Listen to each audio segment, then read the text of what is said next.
ஒரு தோத்து போன அப்பனுக்கு தான் தெரியும் தாம்புள்ள அவன மாதிரியே தோத்துருவானோன்னு பயத்திலேயே வாழ்ற வழி என்ன. எனக்கு சொல்லித்தர யாரும் இல்ல, உனக்கு சொல்ல நான் இருக்கேன். எனக்கு உன் மேல பாசம் இல்லாமல இல்ல, நானும் அம்மாவும் உன்னை லவ் பண்ற மாதிரி இந்த உலகத்திலே உன்னை யாரும் லவ் பண்ண மாட்டேங்களா.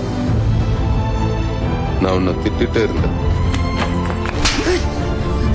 எனக்கு உன்னையும் அம்மாவையும் விட்டா வேற யாரா இருக்கா.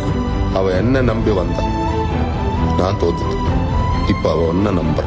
நமக்கு நம்ம புள்ள இருக்கான், நல்லா படிச்சு நம்மள காப்பாத்துவான். நீயும் தோத்துடாத பிரபு.